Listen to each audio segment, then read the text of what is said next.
আসসালামু আলাইকুম। প্রিয় দর্শক, অন্য মঞ্চের আলাপচারিতায় আপনাদের সকলকে আমন্ত্রণ জানাচ্ছি। প্রিয় দর্শক, সাজ্জাদ কাদিরের শুভেচ্ছা নিন।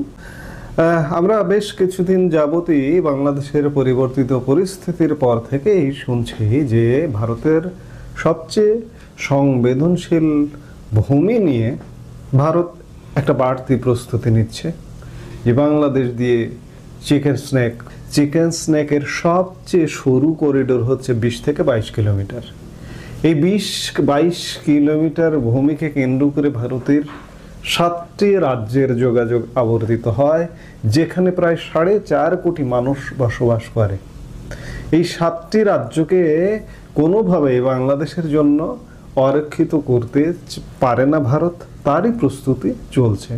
এই প্রস্তুতির আপডেট দিল গতকাল ইন্ডিয়া টুডে সহ ভারতের বেশ কিছু গণমাধ্যম। সেই আপডেটে যেটি জানা যাচ্ছে যে ভারত নয়াদিল্লি ব্যাপক প্রস্তুতি নিয়ে রেডি হয়ে আছে। ভারত তার পূর্ব সীমান্তে শিলিগুড়ি করিডোর বরাবর দ্রুত সামরিক শক্তি বাড়াচ্ছে, এটি পুরনো খবর। মাত্র 22 কিলোমিটার প্রস্থের এই সংকীর্ণ করিডোরই দেশের উত্তর পূর্বাঞ্চলের 7টি রাজ্যকে মূল ভূখণ্ডের সঙ্গে যুক্ত রাখে, তাই এই অঞ্চলে কৌশলগত গুরুত্ব অপরিসীম। এই করিডোর ঘিরে 3টি নতুন সামরিক ঘাঁটি গড়ে উঠেছে। আপনারা জানেন এই খবরগুলো, যা নয়াদিল্লির প্রতিরক্ষা নীতিতে বড় পরিবর্তনের ইঙ্গিত দেয়। আমি বরাবরই বলি যে নয়াদিল্লি আগের থেকে যদি বাংলাদেশের এই পরিবর্তিত পরিস্থিতির কারণে সামরিক বাজেট বা প্রতিরক্ষা বাজেট একটু বাড়িয়ে দেয়, তাতে কিচ্ছু যায় আসে না, আসবেও না। নতুন 3টি সামরিক ঘাঁটি পশ্চিমবঙ্গের চোপড়া, বিহারের কিষানগঞ্জ এবং আসামের ধুবড়ির কাছে লাসিত বরফুকান মিলিটারি স্টেশন। এই 3টি ঘাঁটি শুধু প্রতিরক্ষামূলক নয়, বরং দ্রুত মোতায়েন বাহিনী, গোয়েন্দা ইউনিট এবং প্যারা স্পেশাল ফোর্স দিয়ে সজ্জিত কৌশলগত কেন্দ্র হিসেবে তৈরি হচ্ছে। লক্ষ্য একটাই, শিলিগুড়ি করিডোরকে যে কোনো মূল্যে সুরক্ষিত রাখা। ভারতের এই প্রস্তুতিকে মূলত বলা হচ্ছে যে বাংলাদেশের সাম্প্রতিক রাজনৈতিক পরিবর্তনের প্রভাবেই এই প্রস্তুতিটা অত্যন্ত জোরালো এবং জোরদার করা হয়েছে। ভারতের সাথে চমৎকার সম্পর্কে থাকা শেখ হাসিনার সরকার ইতিমধ্যেই ক্ষমতা হারিয়েছে, প্রায় 1.5 বছর হতে চলছে। আর তার জায়গায় এসেছে মোহাম্মদ ইউনূসের নেতৃত্বাধীন অন্তর্বর্তী সরকার, যার নীতি ক্রমশ চীন এবং পাকিস্তানের দিকে ঝুঁকছে। রিপোর্ট বলছে বাংলাদেশ $2.2 বিলিয়ন মূল্যে চীনা J-10C যুদ্ধ বিমান কেনার পরিকল্পনা করছে এবং ড্রোন উৎপাদনেও বেজিংয়ের সঙ্গে কাজ করছে। একই সময়ে পাকিস্তান বাংলাদেশকে JF-17 ব্লক সি যুদ্ধ বিমান সরবরাহ করেছে। এই পরিবর্তন ভারতের জন্য উদ্বেগের কারণ সীমান্তের এত কাছে থাকা একটি দেশে চীন পাকিস্তানপন্থী অবস্থান শিলিগুড়ি করিডোরকে ঝুঁকির মুখে ফেলতে পারে। ভারত এটি আশঙ্কা করছে। পশ্চিমবঙ্গের চোপড়ার যে নতুন সামরিক ঘাঁটিটি বাংলাদেশ সীমান্ত থেকে খুব কাছাকাছি, কিন্তু ইন্ডিয়া টুডে বলছে যে 1 কিলোমিটারেরও কম দূরে। এটি সঠিক নয়, আরও অনেক দূরে। এর ফলে যেটি হোক মোটামুটি কাছাকাছি, ফলে সীমান্তের ওপার পর্যন্ত নজরদারি এবং প্রয়োজনে দ্রুত বাহিনী মোতায়েন করা সম্ভব হবে। ভারত ইতিমধ্যে রাফাল যুদ্ধবিমান, ব্রহ্মস ক্ষেপণাস্ত্র এবং উন্নত বিমান প্রতিরক্ষা ব্যবস্থা মোতায়েন করে নিজের অবস্থানকে বহুগুণ শক্তিশালী করেছে।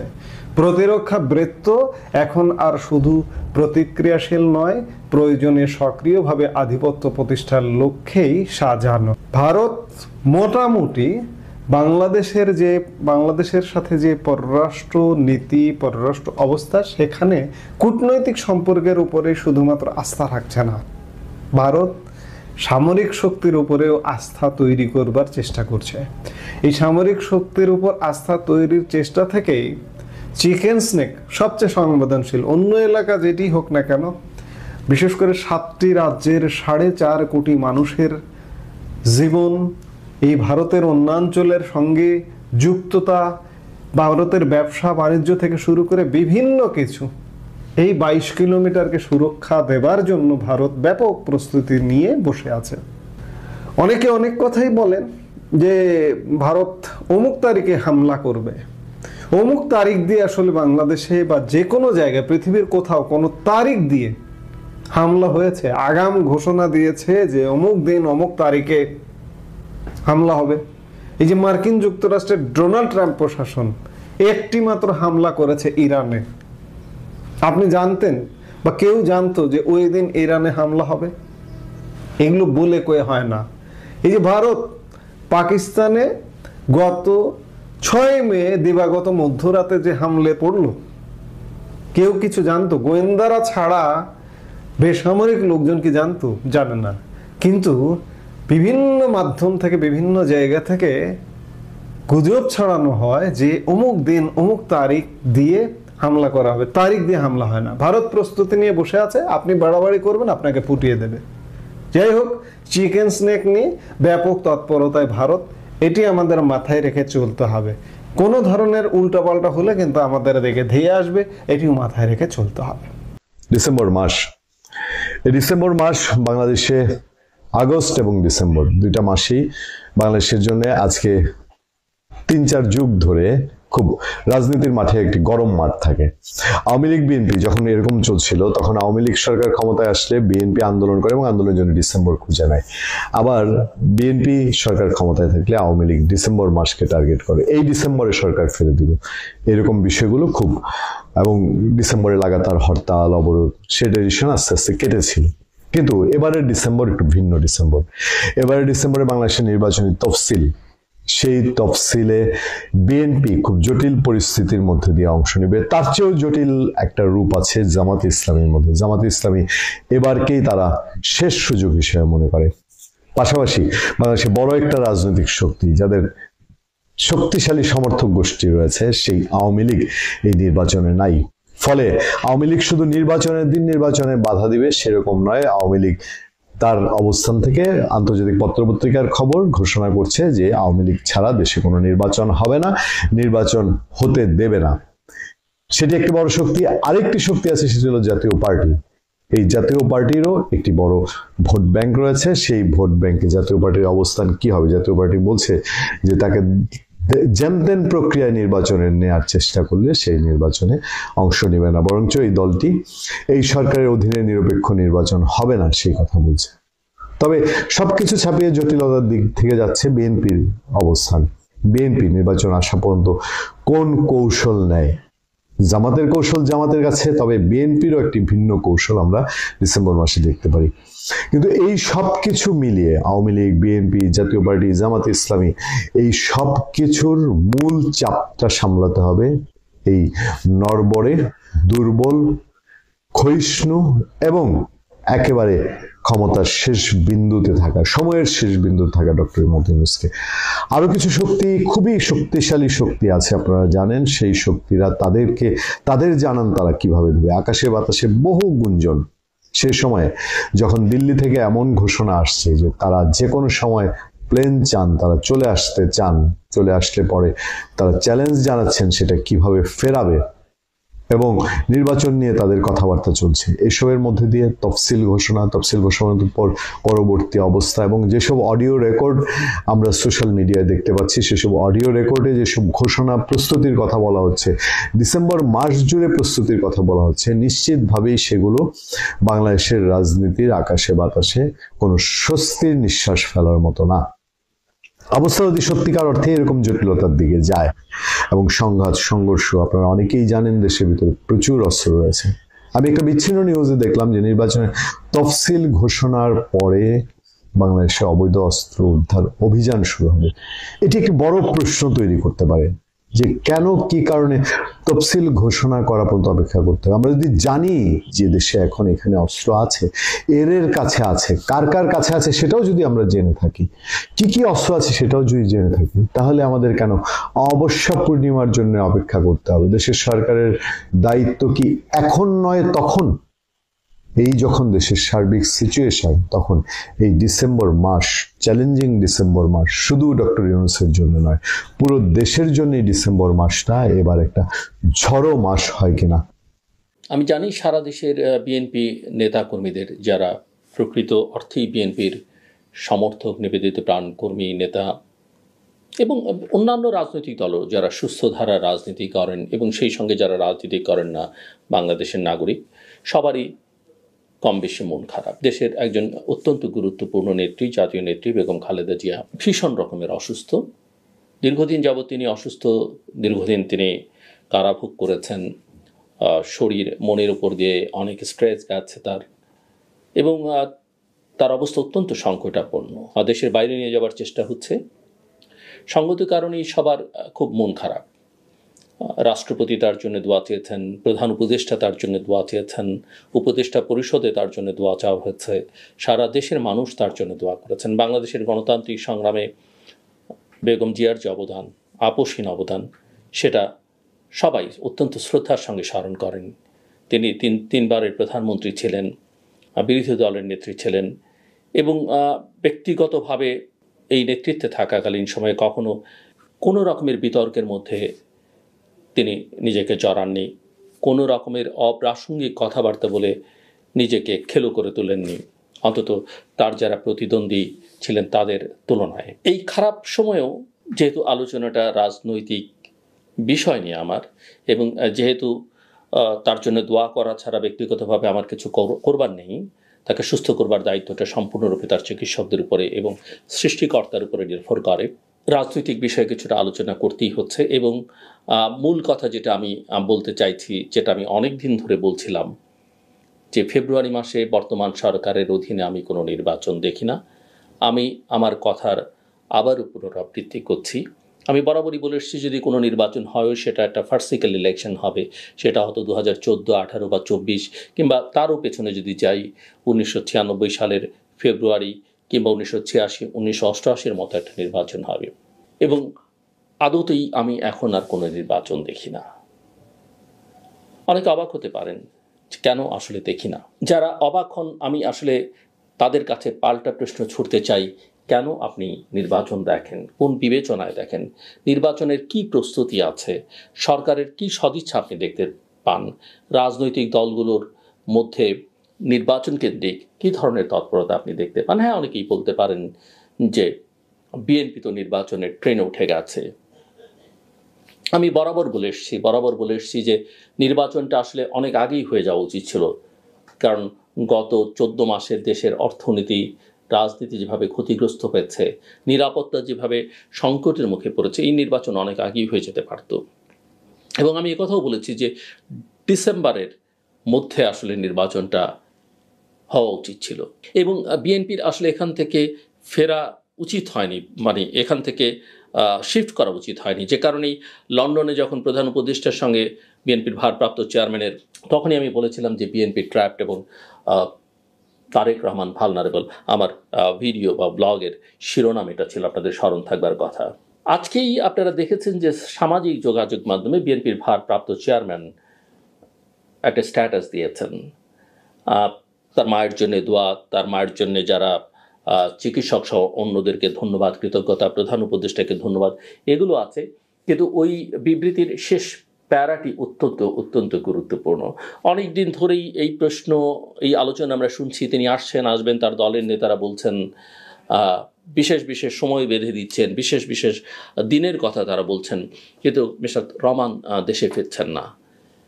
কিন্তু আজকে প্রথমবারের মতো তিনি পরিষ্কার করলেন তার এই ফেসবুক স্ট্যাটাস দিয়ে যে তিনি কেন আসছেন না। তার মূল বক্তব্য হচ্ছে যে তার বাংলাদেশে ফেরাটা তার নিজের ইচ্ছার উপর নির্ভর করে না, এমন কিছু বিষয় আছে যেটা অন্যের দ্বারা নিয়ন্ত্রিত। এবং তার বক্তব্য আরও একটা বিষয় আছে যে সব কিছু তিনি প্রকাশ করতে পারছেন না। এবং শেষ লাইনটি হচ্ছে, এই যে রাজনৈতিক পরিস্থিতি, মনে রাখবেন এটা ব্যক্তিগত পারিবারিক পরিস্থিতি নয়, রাজনৈতিক পরিস্থিতি প্রত্যাশিত পর্যায়ে উপনীত হওয়া মাত্র তিনি স্বদেশ প্রত্যাবর্তন করবেন। এখন আসুন আমার কথার সঙ্গে মিলিয়ে দেখুন রাজনৈতিক পরিস্থিতিটা কি। রাজনৈতিক পরিস্থিতিটা আসলে বিএনপির আর অনুকূলে নেই, মিস্টার তারেক রহমানের অনুকূলে নেই। কিন্তু আমরা কি দেখি? আমরা দেখি যে বিএনপি, এবং আমি যখন সমালোচনা করি বা আমি যখন বলি সমালোচনা মানে কি, আমার তো অত্যন্ত সহজ সরল আকাঙ্ক্ষা, আমি বিএনপি করি না, কিন্তু সহজ সরল একটা সৎ আকাঙ্ক্ষা ছিল যে বিএনপি যেহেতু অনেকদিন যাবতীয় একটা সেন্ট্রিস্ট পলিটিক্স করবার চেষ্টা করছে, আওয়ামী লীগ যেখানে অনুপস্থিত, দেশের হালটা বিএনপি একমাত্র ধরতে পারতো, এবং আমাদের সবাই মিলে তাকে সহযোগিতা করা উচিত। মিস্টার তারেক রহমানকে আমাদের সহযোগিতা করা উচিত দলের প্রধান নেতা হিসেবে। এটাই তো আমার মূল বক্তব্য ছিল। এর মানে এই নয় যে আমি বিএনপির একজন, বা বিএনপি ভবিষ্যতে ক্ষমতায় আসলে আমি বিএনপির মধ্যে ঢুকে পড়ব বা বিএনপি থেকে সুবিধা নিব, তা নয়। আমি জানি বিএনপি ক্ষমতায় আসলেও আমি যেমন এই সরকারের পছন্দের কেউ না, আমি যেমন আগের সরকারের কেউ পছন্দের না। বিএনপি যখন আগে ক্ষমতায় ছিল তখনও বিএনপি আমাকে খুব একটা পছন্দ করতো না, ভবিষ্যতেও করবে না, এটাই স্বাভাবিক। এবং যখন আমাদের মতো দেশে সরকারগুলো একজন সাংবাদিককে বা একজন গবেষককে পছন্দ করেন, আমি মনে করি ওই গবেষক বা ওই সাংবাদিক রাইট ট্র্যাকে আছে, এবং সেই অর্থে আমি মনে করি আমি রাইট ট্র্যাকে আছি। এবং সরকারের দালাল টালাল হলে তো আমার এতদিনে জেলে থাকবার কথা, বা আমাকে দোসর দালাল বলার কথা, যদিও এখন আমাকে অনেকে বলে বিগত সরকারের দালাল দোসর বলে, যারা বলে তারা আমার ধারে কাছেও সাফার করেছে কিনা সন্দেহ, এবং এই দেশের দালাল, ওই দেশের দালাল, এর এজেন্ট, ওর এজেন্ট, এগুলো কিছু লোক থাকবেই, তারা বলবেই, সেটা আমার বিষয় নয়। কিন্তু আমার প্রশ্ন হলো যে এই যে পরিস্থিতিটা তৈরি হলো, আপনারা হয়তো একদিন আগেই দেখেছেন পিনাকি ভট্টাচার্য, অত্যন্ত ইনফ্লুয়েন্সিয়াল ইউটিউবার, তার একটা ব্লগের আমি থাম্বনেল দেখলাম যে তিনি বলছেন যে তারেক রহমান ফাঁকা মাঠেও গোল করতে পারলেন না। আমি ওনার ভিডিওর কন্টেন্ট পক্ষে বিপক্ষে কোনো কথার মধ্যে না যাই, বরং আমি বলি যে এই শিরোনামটা মোটামুটিভাবে একার্থে ঠিক, কিন্তু আমি একটু তার সঙ্গে অ্যাড করতে চাই, ফাঁকা মাঠে না, আসলে মাঠটা যদি ভরাও থাকতো, তীব্র প্রতিদ্বন্দ্বিতাপূর্ণ যে প্রতিযোগী বা প্রতিদ্বন্দ্বীদের আমরা এতদিন বিএনপির দেখেছি, তারাও যদি মাঠে থাকতো, তাহলেও বিএনপি ভালোভাবে গোল করে সবকিছু নিজের নিয়ন্ত্রণে নিতে পারত। এটা আসলে ওই মাঠ ফাঁকা আর মাঠ ভরার ইস্যু না, বিএনপির যে শক্তি সামর্থ্য, তার যে সমর্থক গোষ্ঠী, এবং তার বাইরে যে পরিস্থিতি, ইতিবাচক যে অনুকূল একটা পরিস্থিতি তৈরি হয়েছিল দেশের সমস্ত কিছু তার নিয়ন্ত্রণ করবার। অফকোর্স আমি চাঁদাবাজির কথা বলবো না, অফকোর্স আমি প্রশাসনে আধিপত্য বজায়ের কথা বলছি না, রাজনৈতিকভাবে নির্বাচন, মানুষের সমর্থন, এমনকি ওই যে পতিতরা বা অন্যান্যরা, তাদেরও, এমনকি এই যে ফ্লোটিং ভোটার্স কিংবা তরুণ যে জনশক্তি, এর সমস্ত সমর্থনটা বিএনপি পেতে পারত, কিন্তু বিএনপি আসলে সেটাকে ক্যাশ করতে পারলো না। ওই যে বলে না, সময়ের 1 ফুট অসময়ের 10 ফুট, সময়টা বিএনপি আমি অনেকবার মনে হয়েছে আমার কাছে, যেটা আমি বহুবার বলেছি, একটা ট্রমাটাইজড পলিটিক্যাল পার্টিতে পরিণত হয়েছে।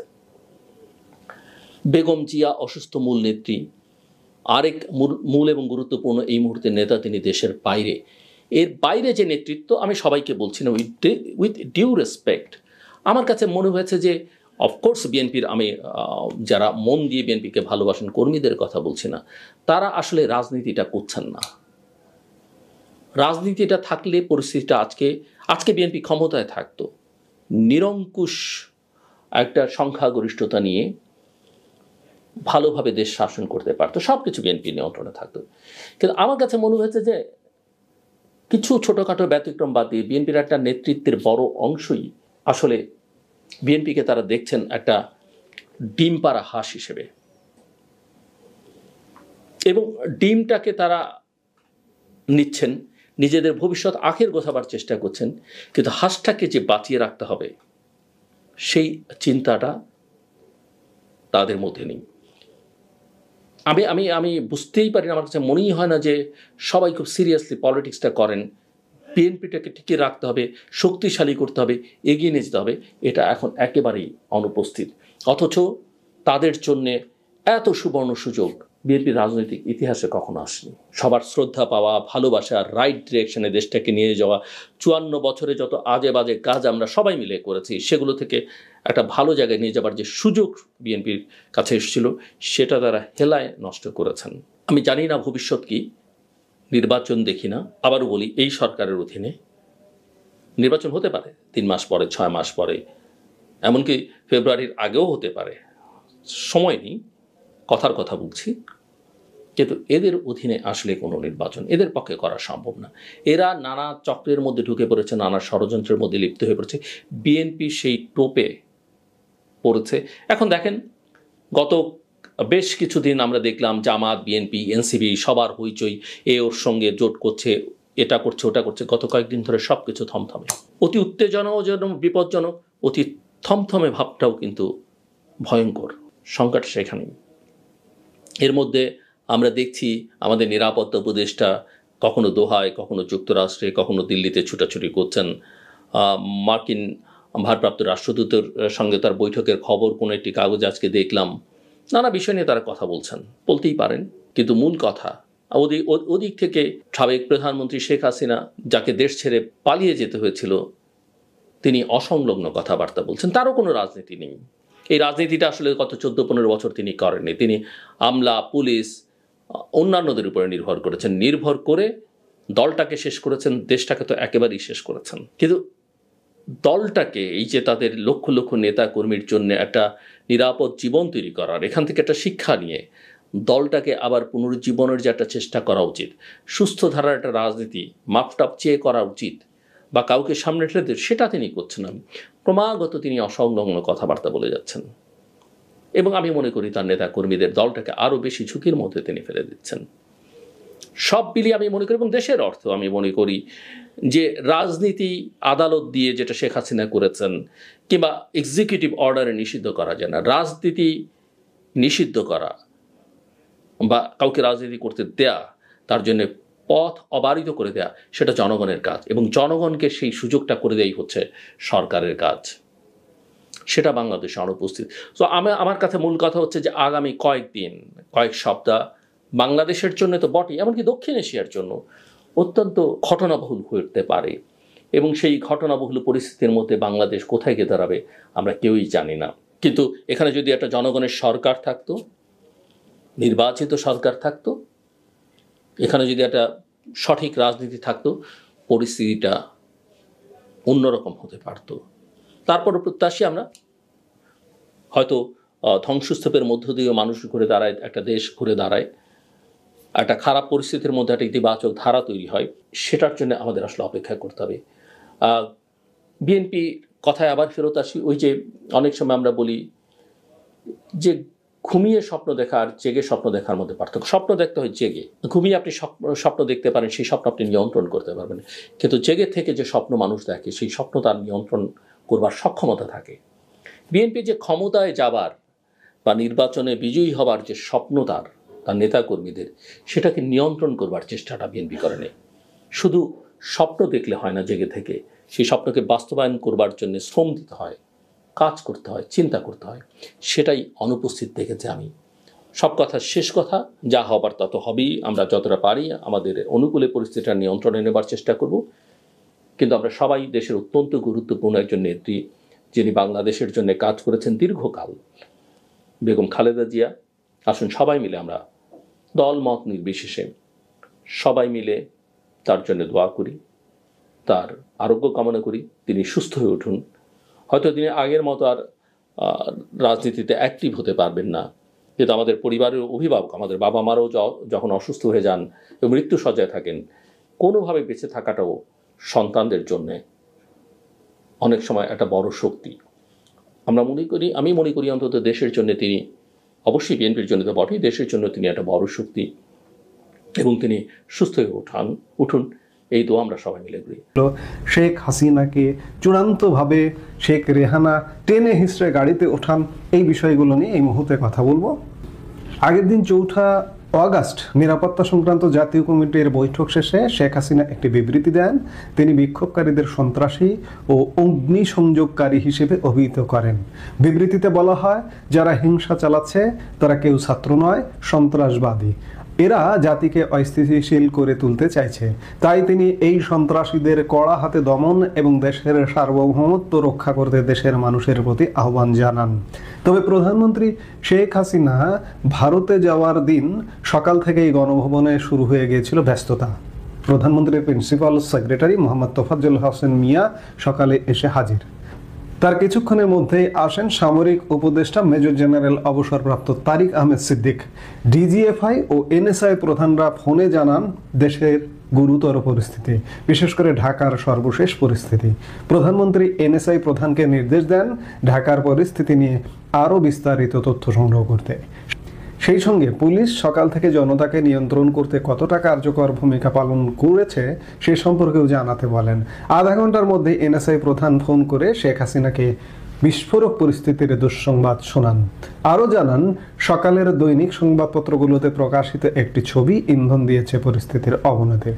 ছবিটি ছিল ফার্মগেটে পুলিশের গুলিতে আহত গোলাম নাফিজের দেহ পুলিশ একটি রিকশার পাদানিতে রেখে হাসপাতালে নিয়ে যাচ্ছে।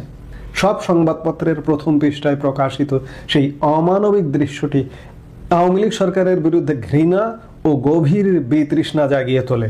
হাসপাতালে নিয়ে গেলে তাকে মৃত ঘোষণা করা হয়। এনএসআই প্রধান মেজর জেনারেল মোরশেদ প্রধানমন্ত্রীকে জানান, মানুষের ক্রোধ এখন তুঙ্গে, তাই তার পক্ষে গণভবনে থাকা এখন নিরাপদ নয়। তিনি নিশ্চিত গোয়েন্দা তথ্য পেয়েছেন যে আন্দোলনকারীরা গণভবনে ঝাঁপিয়ে পড়ার পরিকল্পনা করছে, তাই প্রধানমন্ত্রীর দ্রুত গণভবন ছেড়ে চলে যাওয়া উচিত। ক্যাবিনেট সেক্রেটারি, ডিজিএফআই, এনএসআই প্রধানরা, এসবির প্রধান এবং অন্যান্য পুলিশ, সেনা ও প্রশাসনিক কর্মকর্তারা গণভবনে আসতে থাকেন। সকলের মুখে উদ্বেগজনক খবর। সকলেই প্রধানমন্ত্রীকে জানান আন্দোলনকারীরা ব্যারিকেড ভেঙে এগিয়ে চলেছে। সকাল পেরোনোর আগেই তারিক আহমেদ সিদ্দিকী পরিস্থিতি বুঝে নিয়ে ভারতের সিনিয়র কর্মকর্তাদের সঙ্গে যোগাযোগ করতে শুরু করেন। পরিস্থিতি হাতের বাইরে চলে গেলে তিনি একটি তাৎক্ষণিক ব্যবস্থার কথা ভেবে ফেলেন। অবশ্যই আগেই ভারত থেকে সংকেত পাঠানো হয়েছিল যে ভারত শেখ হাসিনাকে নিরাপদে চলে আসার ব্যবস্থা করবে। 2 আগস্ট 2024 ভারত শেখ হাসিনাকে বিপদ সংকেত বার্তা পাঠিয়েছিল, বলেছিল কোটা আন্দোলন হাতের বাইরে চলে যাচ্ছে, কিছু বাইরের শক্তি এই আন্দোলনকে পরিচালনা করছে। সেই সঙ্গে জানানো হয়েছিল জরুরি পরিস্থিতি তৈরি হলে ভারত শেখ হাসিনাকে আশ্রয় দিতে তৈরি। পরদিন সোমবার সকালেই ভারতের গোয়েন্দা সংস্থা ও নিরাপত্তা এজেন্সির উচ্চপদস্থ কর্মকর্তারা ঢাকায় পৌঁছেছিলেন। তাৎক্ষণিকভাবে শেখ হাসিনাকে উদ্ধার করার বিষয়টি নিয়ে আলোচনা করেছিলেন।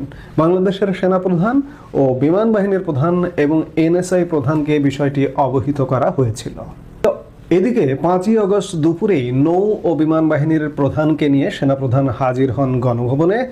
শেখ হাসিনা তখন গণভবন অফিসে বসে ঘনিষ্ঠদের সঙ্গে আলোচনা করছিলেন। 3 প্রধান সেখানে ঢুকে প্রধানমন্ত্রীকে এক্ষুনি গণভবন ছাড়ার কথা বলেন। তারা জানান, তিনি যদি গণভবনের বাসভবনে থাকেন তবে তার নিরাপত্তার কোনো গ্যারান্টি দেওয়া সম্ভব নয়। সেনাপ্রধান তাকে ব্যাগপত্র গুছিয়ে নিয়ে দ্রুত গণভবন ছাড়তে জোরাজুরি করতে থাকেন। প্রধানমন্ত্রীর সঙ্গে কথা বলার সময়ে চারদিক থেকে বিক্ষোভকারীদের বিপুল সংখ্যক জমায়েতের খবর আসতে থাকে। বইয়ে লেখকরা আরও লিখেছেন, জেনারেল ওয়াকারুজ্জামান আবারও শেখ হাসিনাকে বলেন সময় নষ্ট করার সুযোগ নেই, তাকে এক্ষুনি গণভবন ছাড়তে হবে। Air chief marshal Hasan Mahmud Khan জানান, ভারতে উড়ে যাবার জন্য তেজগাঁও বিমান ঘাঁটি ও কুর্মিটোলায় বিমান বাহিনীর ঘাঁটিতে 2টি ট্রান্সপোর্ট বিমান তৈরি রয়েছে।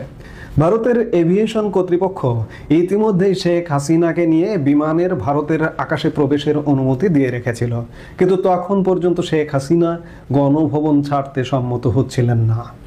তার রুমে থাকা 3 বাহিনীর প্রধানরা ছাড়াও উপস্থিত অন্যরা তখন তার বোন শেখ রেহানাকে ধরেন হাসিনাকে রাজি করানোর জন্য। শেখ রেহানা 2 আগস্ট থেকেই গণভবনে এসে থাকছিলেন। শেখ রেহানার বোঝানোর পরেও শেখ হাসিনা গো ধরে থাকেন। তখন যুক্তরাষ্ট্রের ভার্জিনিয়াতে শেখ হাসিনা পুত্র সজীব অজেদ জয়কে ফোনে ধরা হয়।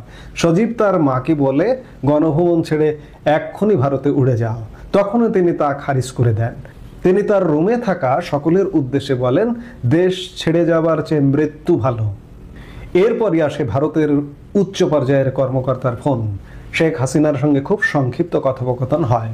এরপর জেনারেল ওয়াকার বলেন, তিনি যদি গণভবন না ছাড়েন তাহলে যে শুধু তিনি নিজের জীবন বিপন্ন করবেন তাই নয়, এখানে যারা রয়েছেন তাদের এবং তার নিরাপত্তায় নিযুক্ত স্পেশাল সিকিউরিটি ফোর্সের সদস্যদের জীবনও বিপন্ন হবে। ততক্ষণে খবর আসতে থাকে যে পথে শেখ হাসিনাকে উদ্ধার করে তেজগাঁও বিমান ঘাঁটিতে নেওয়া হবে সেই বেগম রোকেয়া সরণি দিয়ে এবং অন্যান্য পথ দিয়ে গণভবনের দিকে এগিয়ে আসছে জনতার স্রোত। তখনই পরিকল্পনা বদল করা হয়। বিমান বাহিনীর প্রধান সম্ভাব্য পরিস্থিতি বুঝে একটি MI 17 হেলিকপ্টারকে প্রস্তুত রেখেছিলেন। বেলা 2টোর দিকে শেখ হাসিনা রাজি হন। বিক্ষোভকারীরা ততক্ষণে গণভবনের দিকে ধেয়ে আসতে শুরু করেছে, কিন্তু শেখ হাসিনা একটি ভাষণ রেকর্ড করতে চান এবং আর কখনোই সেটা সম্ভব নয় বলে জানানো হয় তাকে। বোন শেখ রেহানা প্রকৃতপক্ষে শেখ হাসিনাকে টেনে হিঁচড়ে অপেক্ষমান গাড়িতে তুলেছিল। হেলিপ্যাডে নিয়ে যাওয়ার জন্য গাড়িটি তৈরি করে রাখাই ছিল। ততক্ষণে প্রধানমন্ত্রীর কয়েকজন ব্যক্তিগত সহকারী তার জামা কাপড় ও ব্যক্তিগত কিছু জিনিসপত্র কয়েকটি সুটকেসে ভরে দেয়। গণভবনের হেলিপ্যাডে অপেক্ষমান MI-17 হেলিকপ্টারের পাইলটকে ইঞ্জিন চালু করতে বলা হয় দ্রুত উড্ডয়নের জন্য প্রস্তুত থাকতে। কয়েকজন সিকিউরিটি ফোর্সের সদস্য সহ শেখ হাসিনা ও শেখ রেহানা উঠে বসেন হেলিকপ্টারে। অবশেষে 2:23 নাগাদ গণভবনের হেলিপ্যাড থেকে হেলিকপ্টার উড়ে যায়। 2:35 হেলিকপ্টারটি পৌঁছায় তেজগাঁও বিমান ঘাঁটিতে। সেখানে তখন প্রস্তুত একটি C-130J সুপার হারকিউলিস বিমান। ইঞ্জিন চালু করে রাখা ছিল। তেজগাঁও পৌঁছানো মাত্রই শেখ হাসিনা ও শেখ রেহানাকে তুলে দেওয়া হয় বিমানটিতে। 2:42 বিমানটি উড়ে যায়। 20 মিনিটে পশ্চিমবঙ্গের মালদহের উপর দিয়ে ভারতের আকাশ সীমায় প্রবেশ করে বিমানটির কোড ছিল AJAX-1431। বিমানটি উড্ডয়নের সময় এক পশলা বৃষ্টিও হয়েছিল। লেখকরা আরও লিখেছেন, ভারতের আকাশসীমায় প্রবেশের সঙ্গে সঙ্গে ভারতের কয়েকটি জেট বিমান শেখ হাসিনা ও শেখ রেহানাকে বহনকারী বিমানটিকে পাহারা দিয়ে নিয়ে গিয়েছিল গাজিয়াবাদের হিন্দন বিমান ঘাঁটিতে। সন্ধ্যা 6টা নাগাদ সেটি সেখানে পৌঁছেছিল। শেখ হাসিনাকে অভ্যর্থনা জানাতে উপস্থিত ছিলেন ভারতের জাতীয় নিরাপত্তা উপদেষ্টা অজিত দোভাল ও জ্যেষ্ঠ সেনা কর্মকর্তারা। ভাগ্য জোরে শেখ হাসিনা দেশ ছেড়ে যেতে পেরেছিলেন। সিকিউরিটি ফোর্সের সদস্যরাও ভাগ্য জোরে বেঁচে গিয়েছিলেন। গণভবনের হেলিপ্যাড থেকে হেলিকপ্টারটি উড্ডয়নের 25 মিনিটের মধ্যে বিশাল জনতা গণভবনের গেট ভেঙে ভেতরে পৌঁছে গিয়েছিল। বাইরে থাকা সেনা সদস্যরা কোনো রকম বাধা দেবার চেষ্টা করেননি। ভেতরে সিকিউরিটি ফোর্সের কাছে তখন ছিল প্রচুর অস্ত্রশস্ত্র। বিপদ বুঝে তারা সেগুলো গণভবনের পেছনের দিকে বেসমেন্টে একটি ভল্টে সেসব ঢুকিয়ে তালা দিয়ে পেছনের গেট দিয়ে পালিয়ে সংসদ ভবনে চলে গিয়েছিল। আর তার ঠিক 5 মিনিট পরেই উন্মত্ত জনতা গণভবনে ঢুকে ভাঙচুর ও লুটপাট শুরু করেছিল। এভাবেই জবানিকা পতন হয়েছিল শেখ হাসিনার 15 বছর 7 মাসের শাসনের। দর্শক, এতক্ষণ আমরা মনে হয় একটা রোমহর্ষক গল্প পড়ছিলাম। 5 আগস্ট কি ঘটেছিল, 4 আগস্ট কি ঘটেছিল, ভবিষ্যতে ইতিহাস অনুসন্ধানীরা আরও ইতিহাস সন্ধান করবেন এবং আরও নানা গ্রন্থ রচিত হবে সেই ঘটনাগুলোকে কেন্দ্র করে।